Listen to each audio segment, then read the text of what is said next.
on that's this something one. that's in the works. I'm sure that will happen in a year or so, but it hasn't happened yet. When it does, I'll certainly make a dedicated video with all of the juicy new tidbits of lore that we learn about him. But as it stands right now, Tyberos is kind of like the Carcharodons themselves, a figure shrouded in Another mystery, one with the falsehoods, big and ol' eye. half-remembered truths. So we'll just have to wait on Games Workshop to give us a bit more insight into this beloved character.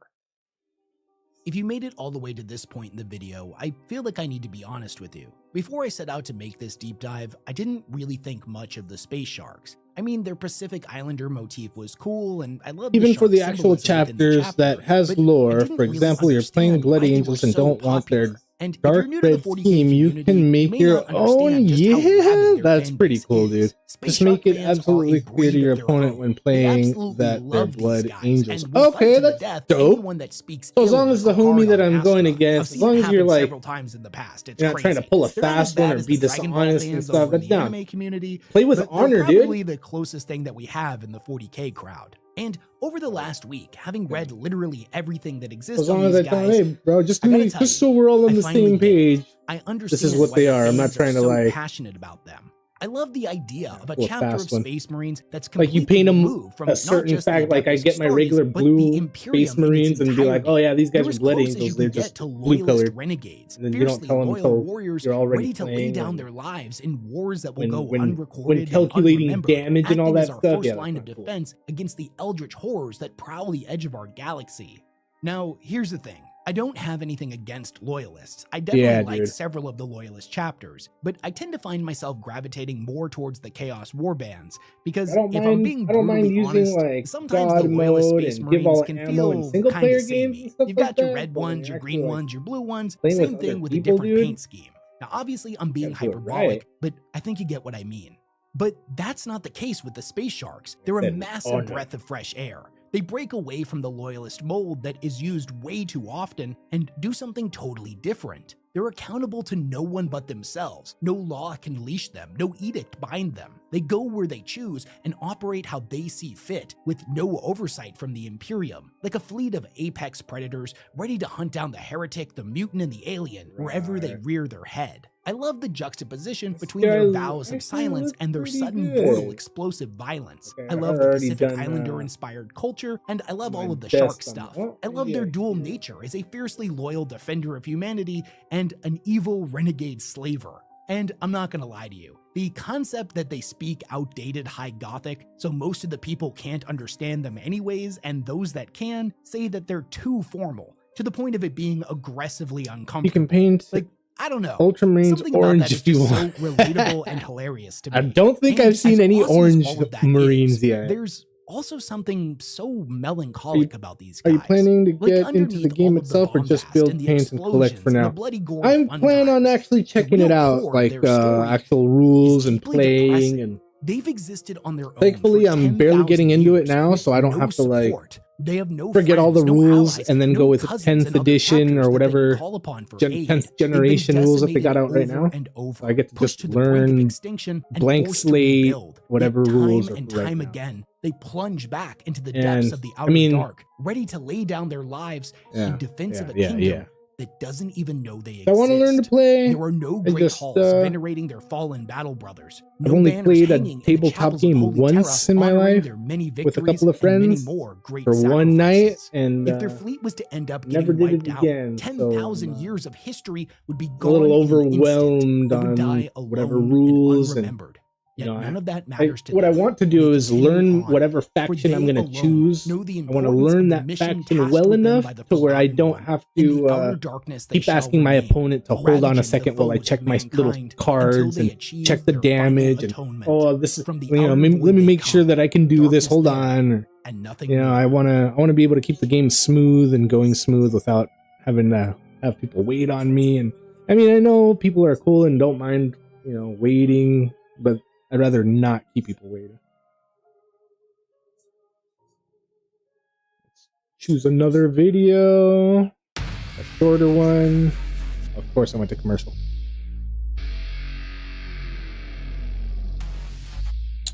You have the starter kit read. I think you can start playing with that kit as soon as you finish the whole thing. Yeah, dude. Yeah.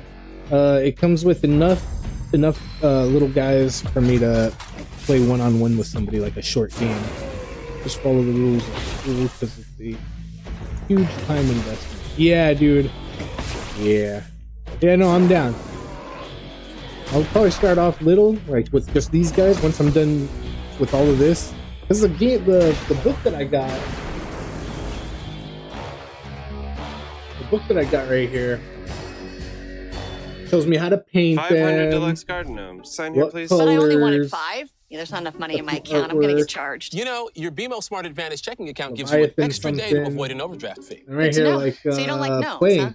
So it shows like one's the okay. dice, the I always wanted a ruler, sidekick. the game mat, and it came with a ruler. It came with dice. It came with the game mat. Yeah, just like that. Space Marine's turn. It tells me how to do their turn. Tyrannid's turn. It tells me how to do their turn. And like a quick little how-to. But it's a nice little quick one, so I don't have to get too in depth when I'm just learning. But eventually, once I get into it, if I get into it enough, I'll learn what are those books called?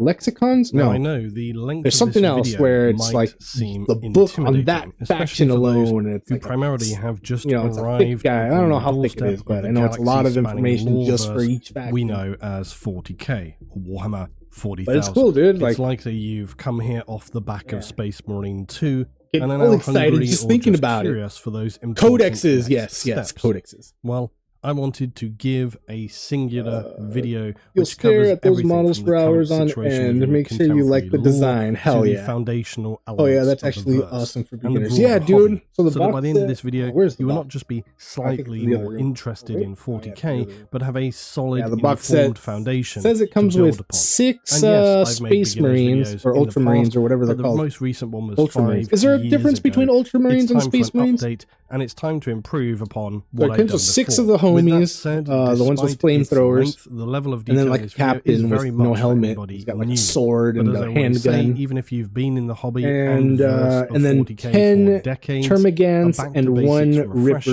can be Swarm. both cozy and that's like grounding. everything I need to. One of the most play important 2 things to players. emphasize right from the Recommend start is that there is Wahapedia no if correct you're just way to dipping your approach toes 40k. first. All right, And do not listen Ultramarines to is a anyone Space who Marine. tells you Oh, otherwise, okay. because this in They're the itself blue boys. is a Blueberries. large part of the fun of 40k. All right.